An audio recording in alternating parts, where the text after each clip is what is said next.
Welcome to the MS-Perspektive podcast, Perspective with a K as I'm German. I'm Nele von Horsten, MS patient, patient advocate and author. I'm bringing you interviews, inspiration and information about living with multiple sclerosis and show you ways how you can positively influence the disease and make the best out of your diagnosis. On ms-perspektive.com you will find the show notes, 11 free tips as a PDF and lots of other information. And now the show begins. Thanks for tuning in and welcome to episode number 142, Digital Rehab in MS. What new technology can and can't do for you. An ECTRIMS 2025 special. Maybe you already use your phone, a wearable, or one of the many MS-related apps to track your symptoms or support your daily routines. But when it comes to rehabilitation, the real question is, which digital tools actually help and which ones are just noise? In this ECTRIMS session, researchers from around the world explored how technology can enhance rehabilitation for people with MS. Their message was clear. Digital tools can open new doors, but only when they are designed well, grounded in science, and truly support your everyday life. Let's start with session number 1, Alon Kalron from Israel. He gave a talk on how can digital technologies be incorporated within rehabilitation to enhance or improve rehab outcomes. Alon Kalron opened the session with a big picture. What was this about? During COVID, physiotherapists suddenly had to deliver rehab at a distance. That pushed a huge shift toward home exercise videos, rehab apps, online exercise classes, and remote monitoring. Alon Kalron showed that this wasn't just a temporary emergency fix, it was the start of a real digital transformation in rehabilitation. What did he find? There are hundreds of thousands of health apps, but only a tiny fraction are widely used. Many apps disappear quickly. They are poorly designed, not evidence-based, or simply not helpful. Tools that do survive tend to have clinical studies behind them, good ratings from people using them, and endorsement by professionals or patient organizations. He also reminded us how powerful a modern smartphone really is. Inside that small device are sensors that can track movement, like accelerometer and gyroscope, location and activity patterns with GPS, sleep and heart rate via connected devices, voice reaction time, fine motor control with touchscreen, microphone and camera. In MS, these sensors are already being used to measure walking speed and balance at home, run digital versions of cognitive tests, track fatigue and mood, and detect changes that might suggest a relapse or disease progression. Some apps go even further. For example, there are programs that use AI to analyze your symptom reports and suggest personalized self-management strategies, or tools that deliver online cognitive behavioral therapy for depression or fatigue. Why does this matter for you? The key message from Alon Kalron is reassuring.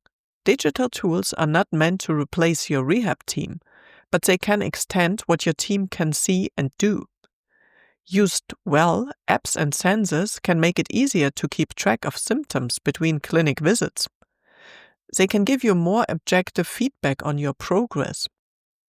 And they allow you to train at home with more structure and motivation. But they are not all equal. When you look at an app, it's worth asking, is there any research behind it?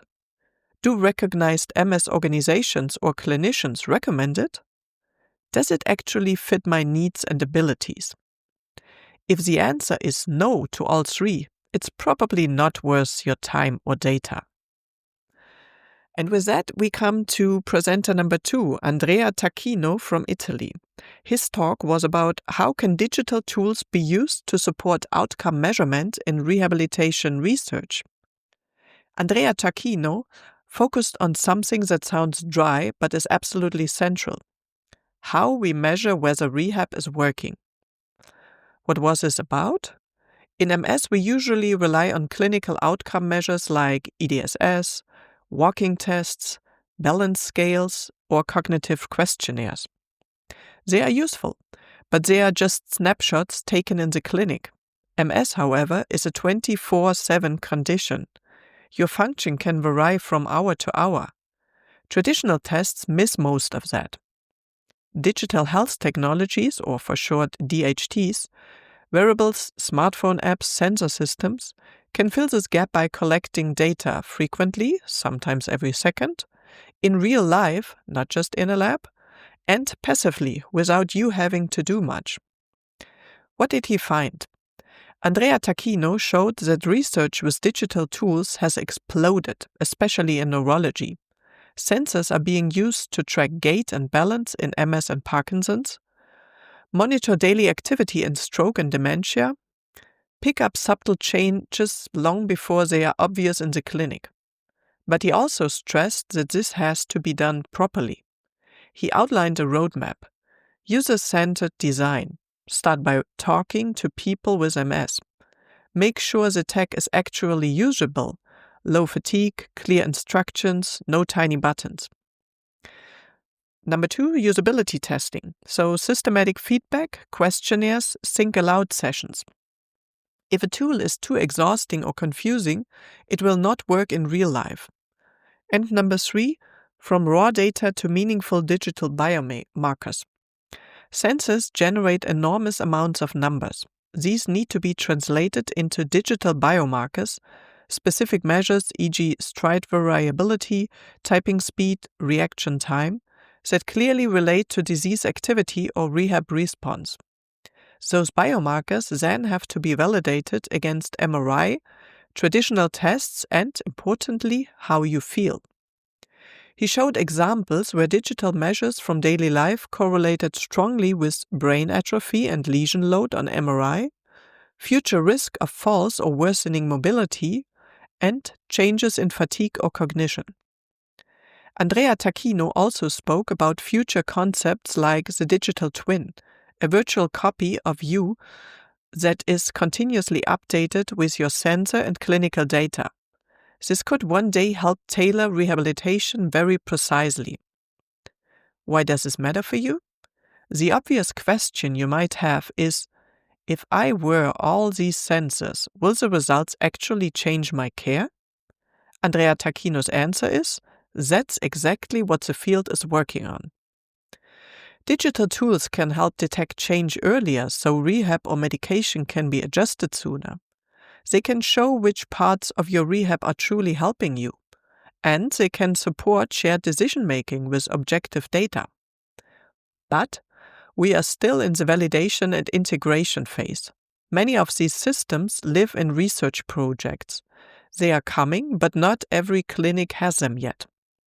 For you as a person with MS, it's worth asking your team whether they use any digital outcome measures, being honest about what kind of devices or apps you are realistically willing to use, and giving feedback if something is too tiring, confusing, or intrusive.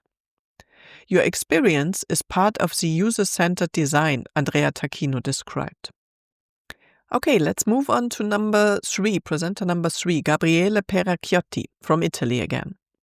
He gave a talk about high-intensity task-oriented circuit training and tele-rehabilitation in severely disabled people with MS. The study zoomed in on a group that often gets left out of research: people with severe mobility limitations, so with an EDSS 6.5 or higher. What was this about? Gabriele Peracchiotti and his team wanted to know, is a high-intensity, task-oriented circuit training feasible and safe in people who need bilateral support or a wheelchair? Does it improve balance, fatigue, and quality of life? And can home-based exercises plus simple digital tools help maintain the gains after inpatient rehab? How did the program look? First of all, there was an in-hospital phase for 4 weeks, with 3 days per week, 3 sessions per day, and 51 minutes per session at 6 blocks of 6 minutes training plus 3 minutes rest. People rotated through 6 functional stations matched to their ability level: bed mobility, wheelchair skills, stepping, sitting, sit to stand, standing, walking upper limb task. Each station had 4 difficulty levels: more range of motion, less base of support, more postural challenge, more dynamic control. Second, home-based phase was 3 months. At home, participants continued to train the key skills like standing and sit to stand. They used a simple timer app to pace the exercises, an online questionnaire to record repetitions and perceived exertion, and monthly video check-ins with the rehab team. No fancy hardware, just structured follow-up and a low-tech digital link. What did they find? Even in this severely disabled group, balance improved clinically and statistically, especially in people with the lowest functional level. Subjective physical fatigue decreased. Motor part of quality of life improved. The program was rated as safe and highly acceptable. No serious adverse events, and people generally felt it was worthwhile and not overwhelming. Some of the gains in walking tests were less stable over time, and the sample was small, so we need larger studies. But the signal is clear. Intensive, meaningful, task-oriented training is possible and useful, even when disability is high. And simple home-based digital support can help carry the effect into everyday life. Why does this matter for you? If you are using a walking aid or wheelchair, you might sometimes feel that research doesn't really include people like you. Gabriele Peracchiotti's work pushes back against that. Key takeaways? High-intensity rehab isn't only for mild MS. What matters is that tasks are meaningful: bed mobility, transfers, standing, wheelchair skills, and that the dose is high enough. A basic smartphone and occasional televisits can be enough to keep you connected to your rehab team. If this resonates with you, it could be worth asking your physio or neurologist whether circuit-based, task-oriented training could be adapted for your level, and whether there is any possibility of structured home programs with remote follow-up. And with that, we are coming to presenter number 4, Andrea Baroni from Italy again. And he gave a talk about prediction of motor outcome following rehabilitation in people with MS, a machine learning study. While Gabriele Peracchiotti asked what kind of training works, Andrea Baroni asked a different question. Can we predict how much someone will benefit from rehabilitation? What was this about? Andrea Baroni pooled data from 7 clinical trials of gait rehabilitation in progressive MS with an EDSS from 4 to 7. The interventions included robot-assisted gait training, overground gait training, high-intensity task-oriented training, blood flow restriction gait training, video game-based rehab, and conventional therapy. He used machine learning, random forest models to predict timed up and go TOG time after rehab, which means standing up from a chair, walking 3 meters, walking back, and sit down again, and the 6-minute walk distance after rehab based on age, sex, MS type and duration, EDSS, type and duration of treatment, and the baseline TOG, so time up and go, which I just explained, or the 6-minute walk test. What did he find? The model predicted post-rehab performance quite accurately, but the most important and maybe slightly sobering result was the pre-treatment functional level. Your starting TOG or 6-minute walk test was by far the strongest predictor of your outcome. Other factors, treatment type, robotics versus no robotics, age, and disease duration still mattered, but much less. How can that help you? This doesn't mean rehabilitation is pointless if you start from a worse place. Instead, it means realistic goal setting becomes easier. Your team can compare people like you in their data and estimate what kind of improvement is likely. Resources, e.g. very expensive robotic treatments, can be targeted where they make the biggest difference. In the future, Andrea Baroni's group wants to turn this into software that clinicians can use during rehab planning, and they plan to validate the models in multiple centers. As a patient, the simple takeaway is your current function really matters, and doing what you can to stay active between rehab blocks probably improves what rehab can achieve for you next time. And with that, we are moving on to presenter number 5, Diogo Haddad Santos from Brazil. And he gave a talk about gaze instability as an indicator of patient-reported visual challenges in MS. Many people with MS say, my vision is strange, but my MRI and eye exam don't fully explain it. Diogo Haddad Santos set out to see whether detailed eye movement tracking could bridge that gap. What was this about? The team recruited 104 people with MS, most mildly disabled, average EDSS 1.0. They combined a comprehensive portable eye tracking battery, tests of fixation, random saccades, smooth pursuit, vergence, anti-saccades, optokinetic responses, reaction time, and pupil reflexes. And if you are like me, you did not understand much of this. And I had a problem when we had that during our multiple sclerosis master's program. So I give you an example of what that means. It means how steadily can your eyes stay focused on one spot? How quickly can your eyes jump from one target to another? How smoothly can your eyes follow a moving object? How well do your eyes work together when you shift focus from far to near? Can you look away from a target when you are told to instead of toward it? How do your eyes react when you watch moving patterns? How quickly do your eyes respond when something appears? And how do your pupils react when light changes? With the NIEFQ 25 questionnaire, which measures how you feel your vision is affecting you in daily life.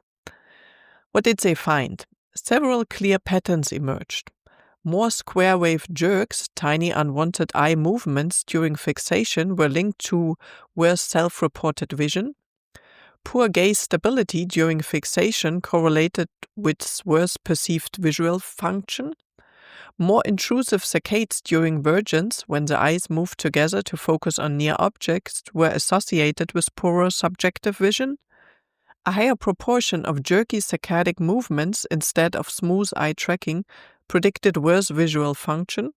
Fewer self-paced saccades, voluntary rapid eye movements, were linked to worse visual performance in daily activities. In short, the strange, hard-to-describe visual problems many people with MS report really do correspond to measurable oculomotor dysfunctions. Why does this matter for you?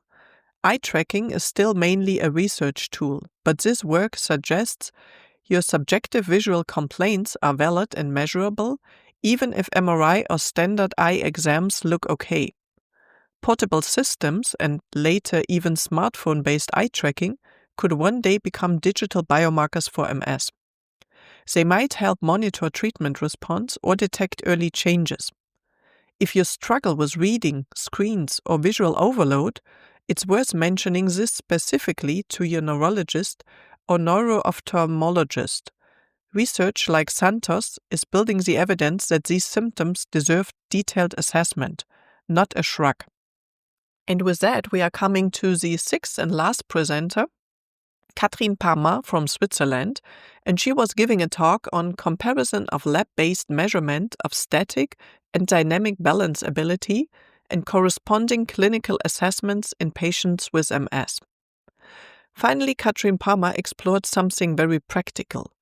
When we test your balance in the clinic, which tests actually reflect what high-tech lab systems see? What was this about?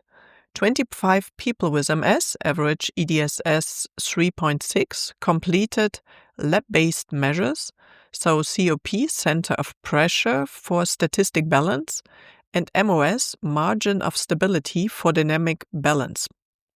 A set of clinical balance tests, Birch Balance Scale, BBS, clinical test for sensory interaction imbalance, CTSIB, mini-best, timed up and go, which I explained earlier, dynamic gait index, DGI, and sidestep speed test, SSST. What did she find? First, static and dynamic balance are only partly linked. Someone may stand quite stable but still be unstable when walking, or the other way around. Then she looked at which clinical tests best reflect which lab parameter. Static balance, COP, BBS and CTSIB showed good correlation with lab data. Mini-best also correlated moderately. These are reliable tests if your therapist wants to know how stable you are when standing. Dynamic balance, MOS.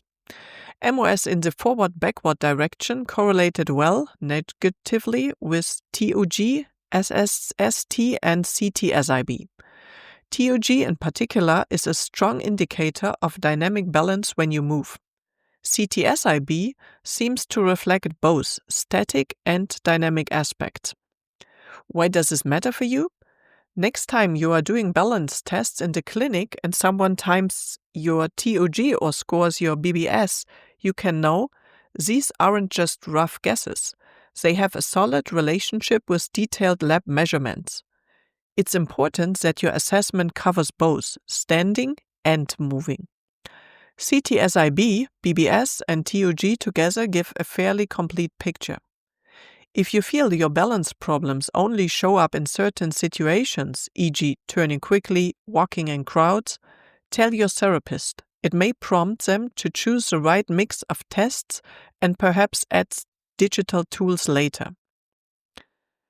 Putting it all together, what can you take away? Across all these talks, a few big themes emerge. Number one, digital tools are here to stay, but they must earn their place. Not every app is helpful. Quality, evidence, and usability matter. Don't be afraid to ask for those. Number two, measurement is shifting from snapshots to movies. Sensors and apps can capture your everyday life, your good days, bad days, and everything in between. That can make rehabilitation more personalized and more timely. Number three, even with high disability, meaningful progress is possible. Peracchiotti's work shows that intensive task-oriented training, supported by simple digital tools, can improve balance, fatigue, and motor quality of life, even when EDSS is high. Number four, your starting point strongly shapes your rehab journey. Baroni's machine learning models tell us that baseline function is the best predictor of change. Staying as active as you realistically can between rehab phases is not bonus work. It's part of building your future response. Number five, subjective symptoms deserve objective investigation. Santos' eye tracking study validates the visual challenges many people describe. Similar digital biomarkers are emerging for cognition, mood, and fatigue. And number six, simple clinical tests still matter and are getting smarter. Palmer shows that well-chosen bedside tests align nicely with sophisticated lab metrics. The future isn't lab or clinic, it's lab plus clinic plus digital working together. And now, if you'd like to bring some of this into your own care, you might ask your neurologist or therapist which digital tools they already use or recommend. If you are overwhelmed by apps, start with one that targets something concrete you care about, like fatigue, mood, home exercise, or walking. Give honest feedback about usability. You are helping shape better tools for everyone. And remember that your body, your goals, and your daily life come first. Technology is there to serve you, not to become another burden. And with that, thanks to all the presenters, thanks to everybody who was supporting their work. And for you, please stay as active and positive as possible. See you next time. And please recommend the podcast to anybody else who might be interested in the topics and rate it wherever you are listening to it. See you next time. Bye. Thank you for listening today. I hope you found it helpful. You may also be interested in the previously published episodes and posts, which you can find at ms-perspektive.com/podcast. Perspective with a K. You can also get a free PDF with 11 tips for your positive impact on MS at ms-perspektive.com/newsletter. If you'd like to get in touch, you can reach me at nele@ms-perspektive.com or on social media. See you next time.